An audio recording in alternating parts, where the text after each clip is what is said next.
તો ચાલો સીધા મુદ્દા પર આવીએ. આજે આપણે ડિજિટલ માર્કેટિંગની દુનિયામાં એક ઊંડી સમજ મેળવવાના છીએ. આપણી પાસે જે સ્ત્રોતો છે એ એક સંપૂર્ણ નકશા જેવા છે. મતલબ કે ગૂગલના શિખર પર કેવી રીતે પહોંચવું, ત્યાંથી શરૂ કરીને વેબસાઇટ પર આવેલા લોકોને ગ્રાહકોમાં કેવી રીતે ફેરવવા, એ બધું જ છે. અને જુઓ, સમજવા જેવી વાત એ છે કે આ કોઈ અલગ અલગ ટાપુઓ નથી. એસસીઓ, એસઈએમ, ઈમેલ માર્કેટિંગ આ બધું આમ તો એકબીજા સાથે જોડાયેલું છે. એક મજબૂત ઓનલાઈન હાજરી બનાવવા માટે આ બધા તત્વો એક ઓર્કેસ્ટ્રાની જેમ સુમેળમાં વાગવા જોઈએ. બરાબર. જો એક પણ વાજિંત્ર બેસૂરું વાગે તો આખી ધૂન બગડી જાય. સરસ ઉપમા છે. તો ચાલો પહેલા વાજિંત્રથી જ શરૂ કરીએ. સર્ચ એન્જિન ઓપ્ટિમાઇઝેશન એટલે કે એસઈઓ. સાદી ભાષામાં કહીએ તો આ ગૂગલ પર પૈસા ખર્ચ્યા વગર પહેલા પેજ પર આવવાની કળા છે, ખરો ને? અને આ જરૂરી એટલા માટે છે કારણ કે એક અભ્યાસ મુજબ 75% લોકો ક્યારેય શોધ પરિણામોના પહેલા પેજથી આગળ જોતા જ નથી. બિલકુલ. જો તમે બીજા પેજ પર છો તો તમે લગભગ અસ્તિત્વમાં જ નથી. બિલકુલ. એસઈઓને તમે સર્ચ એન્જિનના ક્રોલર્સ કે સ્પાઇડર્સ સાથે વાતચીત કરવાની ભાષા સમજી શકો છો. આ બોટ્સ ખબર છે સતત ઇન્ટરનેટને સ્કેન કરતા રહે છે અને એસઈઓ તેમને સમજાવવામાં મદદ કરે છે કે તમારી વેબસાઇટ કોના માટે છે અને આ કેટલી ઉપયોગી છે. અહીં આપણે ઓર્ગેનિક એટલે કે મફત ટ્રાફિકની વાત કરી રહ્યા છીએ. પણ શું એ ખરેખર મફત છે? કારણ કે સારું કન્ટેન્ટ લખવા, વેબસાઇટને ટેકનિકલી રીતે મજબૂત બનાવવા, લિંક્સ મેળવવા, આ બધામાં જે સમય અને સંસાધનો લાગે છે એ તો એક મોટો ખર્ચ જ છે ને? ખૂબ જ સારો મુદ્દો છે. મફતનો અર્થ જાહેરાત માટે સીધી ચૂકવણી નહીં કરવી એ છે, પણ તમે જે મહેનત અને સમયનું રોકાણ કરો છો એ જ તેની સાચી કિંમત છે. જોકે તેનો ફાયદો એ છે કે આ લાંબા ગાળાનું રોકાણ છે. એકવાર તમે સારી રેન્કિંગ મેળવી લો તો તે વર્ષો સુધી ટ્રાફિક લાવી શકે છે, જાહેરાતનું બિલ ભર્યા વગર. ઓકે, તો ચાલો આ રોકાણના ભાગ પાડીએ. પહેલા વાત કરીએ ઓન-સાઇટ એસઈઓની, એટલે કે આપણી વેબસાઇટની અંદર આપણે શું સુધારી શકીએ. આમ તો ઘણા બધા ફેક્ટર્સ છે, પણ જો કોઈને આજે જ કંઈક સુધારવું હોય તો સૌથી મોટો ફાયદો ક્યાંથી મળશે? બે જગ્યાએથી. પેજ સ્પીડ અને મોબાઈલ ફ્રેન્ડલીનેસ. લોકો ટાઇટલ ટેગ્સ અને કીવર્ડ્સમાં એટલા ખોવાયેલા રહે છે કે તેઓ મૂળભૂત વાત ભૂલી જાય છે. ગૂગલ હવે માણસની જેમ વિચારે છે. જો કોઈ મુલાકાતી તમારી સાઇટ પર આવે અને તે લોડ થવામાં 3-4 સેકન્ડથી વધુ સમય લે તો તે ફટ દઈને પાછા જતા રહેશે. ગૂગલ આ જુએ છે અને સમજે છે કે વપરાશકર્તાનો અનુભવ ખરાબ છે, એટલે તે તમારી રેન્કિંગ નીચે કરી દે છે. વાત ખતમ. અને મોબાઈલનું શું? એ જ રીતે હવે મોટાભાગની શોધ મોબાઈલ પર થાય છે. તેથી ગૂગલ મોબાઈલ ફર્સ્ટ ઇન્ડેક્સિંગ વાપરે છે. મતલબ કે તે તમારી વેબસાઇટના મોબાઈલ વર્ઝનને પહેલાં જુએ છે. જો તે બરાબર ન હોય તો ડેસ્કટોપ રેન્કિંગ પર પણ અસર પડશે. ઓકે, તો ઓન-સાઇટ એટલે આપણા ઘરની અંદર સાફ-સફાઈ કરવી, પણ ઓફ-સાઇટ એસઈઓ એટલે શું?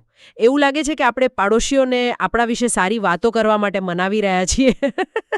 બરાબર, એ જ છે. ઓફ-સાઇટ એસઈઓ તમારી વેબસાઇટની ઓનલાઈન પ્રતિષ્ઠા બનાવે છે. અને આનો આખું ખેલ બેકલિંક્સ પર છે. જ્યારે કોઈ બીજી પ્રતિષ્ઠિત વેબસાઇટ તમારી વેબસાઇટ સાથે લિંક કરે છે ત્યારે ગૂગલ તેને વિશ્વાસનો મત તરીકે ગણે છે. એટલે યુનિવર્સિટી કે કોઈ મોટા ન્યૂઝ પોર્ટલ જેવી સાઇટ? હા, સ્ત્રોતમાં એ જ છબી છે. આવા મત જેટલા વધુ અને ગુણવત્તાસભર હોય તેટલી તમારી ડોમેન ઓથોરિટી એટલે કે DA વધે છે. ડોમેન ઓથોરિટી એ 0 થી 100નો સ્કોર છે, બરાબર? પણ વ્યવહારમાં આનું શું અર્થ? સારો સ્કોર કોને કહેવાય? જુઓ, આ સમજવું જરૂરી છે. તમારે વિકિપીડિયા સાથે સ્પર્ધા નથી કરવાની, જેનો DA 90-100 હોય. એક નવી વેબસાઇટ માટે 10 થી 20નો સ્કોર પણ સારો સ્ટાર્ટ કહેવાય. તમારો ધ્યેય તમારા સીધા હરીફો કરતાં થોડો સારો સ્કોર મેળવવાનો છે. ઓકે. જો તમારા હરીફનો DA 30 હોય અને તમારો 35, તો તમે સારી સ્થિતિમાં છો. સમજાઈ ગયું. હવે આ બધું કરવા માટે સાચા કીવર્ડ શોધવા પડે. સ્ત્રોતોમાં લોંગ ટેલ કીવર્ડ્સ પર ઘણો ભાર મુકાયો છે. પણ શું ફક્ત લોંગ ટેલ કીવર્ડ્સ પર ફોકસ કરવાથી આપણે એવા ઘણા બધા ગ્રાહકો ગુમાવી નથી રહ્યા જેઓ શૂઝ જેવા સામાન્ય શબ્દો શોધે છે? એમાં જોખમ નથી? આ એક સામાન્ય ગેરસમજ છે. સ્ત્રોતમાં માછીમારની જે છબી છે ને, તે એનો શ્રેષ્ઠ જવાબ છે. તમે આખા સમુદ્રમાં જાળ નાખીને એટલે કે જેનેરિક કીવર્ડ શૂઝથી નાની મોટી બધી માછલી પકડવાનો પ્રયાસ કરી શકો છો, જેમાં ઘણો કચરો પણ આવશે. અથવા તમે ચોક્કસ જગ્યાએ જઈને મોટી ટ્યુના માછલીને નિશાન બનાવી શકો છો. એટલે કે સપાટ પગ માટે શ્રેષ્ઠ રનિંગ શૂઝ જેવો લાંબો કીવર્ડ. બરાબર. જે વ્યક્તિ શૂઝ શોધે છે તે કદાચ ખાલી બ્રાઉઝ કરી રહ્યો છે, પણ જે વ્યક્તિ પેલો લાંબો કીવર્ડ શોધે છે તે ખરીદવા માટે લગભગ તૈયાર છે. તેમનો ઈરાદો ખૂબ જ સ્પષ્ટ છે. એટલે ભલે શોધ ઓછી હોય, પણ રૂપાંતરણ દર ઘણું ઊંચું હોય છે. અને આ કીવર્ડ્સને કન્ટેન્ટમાં કેવી રીતે વણી લેવા? કન્ટેન્ટ ઇઝ કિંગ એવું તો આપણે સાંભળ્યું છે, પણ એ રાજાને શણગારવો કેવી રીતે? સૌથી મોટી ભૂલ જે લોકો કરે છે તે છે કીવર્ડ સ્ટફિંગ. તેઓ વિચારે છે કે જો તેઓ એક જ શબ્દ 100 વખત લખશે તો ગૂગલ તમને ટોચ પર મૂકશે. પણ ગૂગલ હવે સ્માર્ટ છે. તે સમજે છે કે આવું લખાણ વાંચનાર માટે ત્રાસદાયક છે, એટલે તે દંડ કરે છે. હા, સ્ત્રોતમાં એ સંપાદિત લેખની છબી છે તે આ જ બતાવે છે. સાચો રસ્તો એ છે કે તમે 1000-1500 શબ્દોનો ઊંડાણપૂર્વકનો ઉપયોગી લેખ લખો, જે ખરેખર વાંચકના પ્રશ્નોનો જવાબ આપે. કીવર્ડને શીર્ષકમાં, પહેલા ફકરામાં અને પછી આખા લેખમાં કુદરતી રીતે આવવા દો. H1, H2 જેવા હેડિંગ ટેગ્સનો ઉપયોગ કરીને લેખને વ્યવસ્થિત બનાવો, જેથી તે વાંચવામાં સરળ બને. ખૂબ સરસ. તો એસઈઓ એટલે ધીરજનું ફળ મીઠું હોય છે. પણ ધારો કે કાલે દિવાળીની ઓફર શરૂ થાય છે અને મારે આજે જ ગ્રાહકો જોઈએ, તો હું 6 મહિના રાહ જોઈ શકું નહીં? બરાબર. ત્યારે તમારે સીડી ચડવાને બદલે લિફ્ટ લેવી પડે. અને લિફ્ટ એટલે સર્ચ એન્જિન માર્કેટિંગ, એટલે કે SEM. SEM એ વેબસાઇટ પર ચૂકવણી કરીને તરત જ ટ્રાફિક લાવવાની પદ્ધતિ છે. અને તેનું સૌથી પ્રચલિત મોડેલ છે PPC, એટલે કે પે પર ક્લિક. હા, અહીં તમે તમારી જાહેરાત બતાવવા માટે નહીં, પણ જ્યારે કોઈ તેના પર ક્લિક કરે ત્યારે જ પૈસા ચૂકવો છો. આ એક હરાજી જેવું છે, જ્યાં જાહેરાતકર્તાઓ કીવર્ડ્સ પર બોલી લગાવે છે. તો શું જે સૌથી વધુ પૈસા લગાવે તે હંમેશા જીતે છે? ના, અને આ જ ગૂગલ એડ્સની સુંદરતા છે. અહીં એડ રેન્ક નામની એક ફોર્મ્યુલા કામ કરે છે. એડ રેન્ક બરાબર બોલીની રકમ ગુણ્યા quality score. Quality score? Quality score એ 1 થી 10નું રેટિંગ છે, જે ગૂગલ તમારી જાહેરાત, કીવર્ડ અને લેન્ડિંગ પેજની સુસંગતતા અને ગુણવત્તાના આધારે આપે છે. જો તમારો ક્વોલિટી સ્કોર 10/10 હોય તો તમે ઓછા પૈસા ખર્ચીને પણ ઊંચી બોલીવાળા હરીફ કરતાં ઉપર રેન્ક કરી શકો છો. ઓહ, એટલે ગૂગલ પૈસા કરતાં વપરાશકર્તાના અનુભવને વધુ મહત્વ આપે છે. બિલકુલ. ગૂગલ એડ્સમાં મુખ્યત્વે 2 નેટવર્ક છે, સર્ચ અને ડિસ્પ્લે. આ બંને વચ્ચેનો મૂળભૂત તફાવત શું છે? તફાવત વપરાશકર્તાના ઈરાદાનો છે. સર્ચ નેટવર્ક પુલ માર્કેટિંગ છે. અહીં વપરાશકર્તા સક્રિય રીતે કંઈક શોધી રહ્યો છે, જેમ કે દિલ્હીની શ્રેષ્ઠ હોટેલ્સ. એ ખરીદવાના ઈરાદાથી આવ્યો છે. બરાબર. જ્યારે ડિસ્પ્લે નેટવર્ક પુશ માર્કેટિંગ છે. અહીં તમે લાખો વેબસાઇટ્સ અને એપ્સ પર વિઝ્યુઅલ જાહેરાતો બતાવો છો. વપરાશકર્તા કદાચ સમાચાર વાંચી રહ્યો હોય અને તમારી કારની જાહેરાત જુએ. તે તરત ખરીદશે નહીં, પણ તેના મનમાં તમારી બ્રાન્ડની છાપ ઊભી થશે. એટલે બ્રાન્ડ જાગૃતિ માટે ઉત્તમ છે. હા. તો એક ઝુંબેશ શરૂ કરવાની પ્રક્રિયા શું છે અને તેમાં લોકો સામાન્ય રીતે કઈ ભૂલ કરે છે? સ્ત્રોતોમાં 4 પગલાં બતાવે છે. કીવર્ડ પસંદ કરવા, આકર્ષક જાહેરાત લખવી, બજેટ નક્કી કરવું અને લોન્ચ કરવું. પણ સૌથી મોટી ભૂલ જે મેં જોઈ છે તે છે નેગેટિવ કીવર્ડ્સનો ઉપયોગ ન કરવો. Negative keywords? હા. ધારો કે તમે મોંઘા પ્રીમિયમ શૂઝ વેચો છો. તમે રનિંગ શૂઝ પર બોલી લગાવો છો, પણ જો કોઈ મફત રનિંગ શૂઝ કે સસ્તા રનિંગ શૂઝ શોધે અને તમારી જાહેરાત પર ક્લિક કરે તો શું થયું? પૈસા બરબાદ થયા. બરાબર. અહીં મફત અને સસ્તા એ તમારા નેગેટિવ કીવર્ડ્સ છે, જે ગૂગલને કહે છે કે આ શબ્દો શોધનારને મારી જાહેરાત ન બતાવવી. આ નાની વાત તમારા બજેટને બચાવી શકે છે. આ તો ખૂબ જ ઉપયોગી માહિતી છે. સર્ચ એન્જિનની ધમાલ પછી ચાલો થોડી શાંત જગ્યાએ જઈએ, સીધા લોકોના ઇનબોક્સમાં. Email marketing. સ્ત્રોતની એક છબી મને ખૂબ ગમી, જેમાં એક ડિજિટલ પોસ્ટમેન સોશિયલ મીડિયાના ઘોંઘાટને બાયપાસ કરીને સીધો પત્ર પહોંચાડે છે. એવું લાગે છે કે આ એક વધુ અંગત સંવાદ છે. અંગત જ છે. ઈમેલ તમારી પોતાની માલિકીની ચેનલ છે. ફેસબુક કે ગૂગલ કાલે તેમના નિયમો બદલી શકે છે, પણ તમારી ઈમેલ લિસ્ટ તમારી જ રહેશે. અને તેનું ROI એટલે કે રોકાણ પર વળતર અકલ્પનીય છે. ખર્ચ કરેલા દરેક ડોલર માટે સરેરાશ $36. વાહ. તેની સફળતા માટે સ્ત્રોતમાં ઈમેલ માર્કેટિંગ ફિશિંગ ફનલની સરસ છબી છે. વિષય રેખા એટલે કે સબ્જેક્ટ લાઇન એ માછલીને આકર્ષવા માટેનો ચારો છે. જો તે રસપ્રદ નહીં હોય તો કોઈ ઈમેલ ખોલશે જ નહીં. કન્ટેન્ટ એ કીડો છે જે રસ જાળવી રાખે છે. અને કોલ ટુ એક્શન એટલે કે CTA બટન એ હૂક છે જે માછલીને પકડે છે. ઈમેલની સાથે જ મોબાઈલ આવે છે. હવે તો ફોન આપણા શરીરનો એક ભાગ બની ગયો છે. વ્યવસાયો આનો લાભ કેવી રીતે લે છે? મોબાઈલ માર્કેટિંગના ઘણા સ્વરૂપો છે, જેમ કે SMS અને પુશ નોટિફિકેશન્સ. પણ સૌથી રસપ્રદ ટેકનિક છે સ્થાન આધારિત માર્કેટિંગ. જીઓફેન્સિંગ.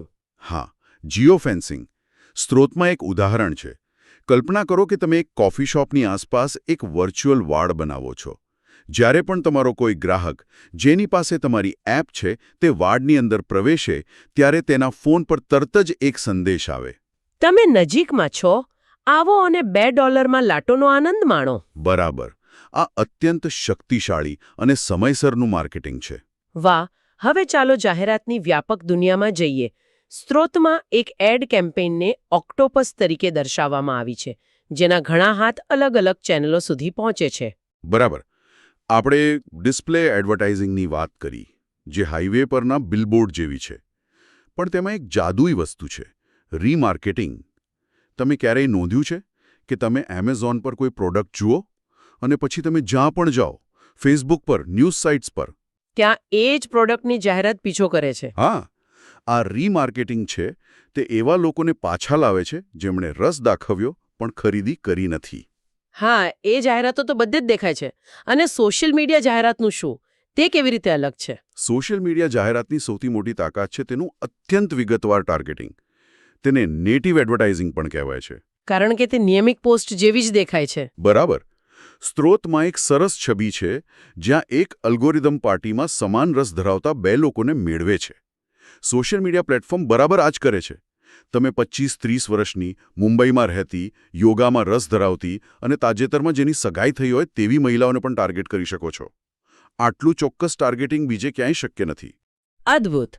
તો આપણે લોકોને શોધી લીધા, તેમના સુધી પહોંચી ગયા. પણ હવે આખી રમતનો સૌથી નિર્ણાયક ભાગ આવે છે. જ્યારે મુલાકાતીઓ વેબસાઇટ પર આવે છે ત્યારે શું થાય છે? અહીં આવે છે કન્વર્ઝન ઓપ્ટિમાઇઝેશન એટલે કે CRO. સ્ત્રોતની કાણાવાળી ડોલની થિયરી મને ખૂબ ગમી. જો તમારી વેબસાઇટ બરાબર ન હોય તો ટ્રાફિક માટે પૈસા ખર્ચવા એ કાણાવાળી ડોલમાં પાણી ભરવા જેવું છે. એકદમ સાચું. CRO એ ડોલના કાણાને પૂરવાનું વિજ્ઞાન છે. આખો ખેલ મનોવિજ્ઞાનનો છે. સ્ત્રોતમાં એક સોનાની શોધ કરતા ખાણિયાની કોમિક સ્ટ્રીપ છે. કાચો ટ્રાફિક એ માટી છે અને CRO એ ચાળણી છે જે તેમાંથી સોનું એટલે કે ગ્રાહકો અલગ કરે છે. આપણે બધું એકસાથે નથી સુધારવાનું. આપણે એ વિચારવાનું છે કે વપરાશકર્તાના મનમાં શું ચાલી રહ્યું છે, તેમને શું રોકી રહ્યું છે. તો આ કેવી રીતે જાણી શકાય? આપણે અનુમાન લગાવવાનું છે? બિલકુલ નહીં. અહીં આવે છે A/B ટેસ્ટિંગ જેવું શક્તિશાળી સાધન. તમે અનુમાન લગાવવાને બદલે ડેટાના આધારે નિર્ણય લો છો. ચાલો, લાલ બટન વિરુદ્ધ લીલા બટનનો ક્લાસિક દાખલો લઈએ. તમે તમારી વેબસાઇટના 2 વર્ઝન બનાવો છો. એકમાં ખરીદીનું બટન લાલ હોય, બીજામાં લીલું. પછી તમે 50% ટ્રાફિકને એક વર્ઝન બતાવો છો અને 50%ને બીજું. અને થોડા દિવસો પછી ડેટા કહેશે કે કયા રંગના બટન પર વધુ ક્લિક્સ મળી. બરાબર. કોઈ અભિપ્રાય નહીં, ફક્ત શુદ્ધ ડેટા. આ તો રસપ્રદ છે. શું ફક્ત રંગ બદલવાથી ફરક પડી શકે છે? રંગ, શબ્દો, છબીઓ, કશું પણ. એકવાર અમે એક ક્લાયન્ટ માટે કામ કરતા હતા, જેમણે તેમના બટન પર હમણાં ખરીદો ને બદલે તમારી મનની શાંતિ મેળવો લખ્યું. ફક્ત શબ્દો બદલ્યા? હા, ખાલી શબ્દો. અને તેમનો કન્વર્ઝન રેટ 30% વધી ગયો. શબ્દોમાં આટલી તાકાત હોય છે. આ ઉપરાંત વેબસાઇટનો અનુભવ સુધારવો, જેમ કે ફોર્મમાં ઓછી વિગતો માંગવી અને ગ્રાહક સમીક્ષાઓ જેવા ટ્રસ્ટ સિગ્નલ્સ ઉમેરવા, આ બધું જ મદદ કરે છે. અને આ બધું માપવા અને પરીક્ષણ કરવા માટે કયા સાધનો વપરાય છે? મુખ્યત્વે 3. ગૂગલ એનાલિટિક્સ તમને કહે છે કે શું થયું, કેટલા લોકો આવ્યા, કયા પેજ પર ગયા. હોટજાર જેવા સાધનો તમને કહે છે કે શા માટે થયું. તે હીટમેપ્સ અને સેશન રેકોર્ડિંગ્સ દ્વારા વપરાશકર્તાના વર્તનને સમજાવે છે. અને ત્રીજું? અને ગૂગલ ઓપ્ટિમાઇઝ જેવા સાધનો તમને આ બધી માહિતીના આધારે A/B ટેસ્ટિંગ ચલાવવાની સુવિધા આપે છે. અદ્ભુત. તો આજના વિશ્લેષણમાં આપણે ગ્રાહકને શોધવાથી એટલે કે SEO, ESEM અને તેમની સાથે સીધો સંવાદ કરવાથી ઈમેલ, મોબાઈલ, પછી બ્રાન્ડની ઓળખ બનાવવા અને છેવટે તેમને ખરીદી કરવા માટે મનાવવા એટલે કે CRO સુધીની સંપૂર્ણ યાત્રાને ખૂબ ઊંડાણપૂર્વક જોઈ. હા, અને હું શ્રોતાઓ માટે એક અંતિમ વિચાર મૂકવા માંગુ છું. આપણે દરેક ચેનલને વ્યક્તિગત રીતે કેવી રીતે ઓપ્ટિમાઇઝ કરવી તેની ચર્ચા કરી. પરંતુ વાસ્તવિક પડકાર કોઈ એકમાં નિપુણતા મેળવવાનો નથી, પણ તે બધાને એકસાથે સુમેળમાં લાવવાનો છે. એક ગ્રાહકની સંપૂર્ણ મુસાફરી ગૂગલ શોધથી લઈને ફેસબુક પર રિમાર્કેટિંગ જાહેરાત જોવા સુધી, ડિસ્કાઉન્ટ ઈમેલ મેળવવાને અંતે ખરીદી કરવા સુધી, તેને એક અવિરત અનુભવ તરીકે કેવી રીતે ટ્રેક અને ઓપ્ટિમાઇઝ કરી શકાય. આ એકીકરણ જ ડિજિટલ માર્કેટિંગનું સાચું ભવિષ્ય છે.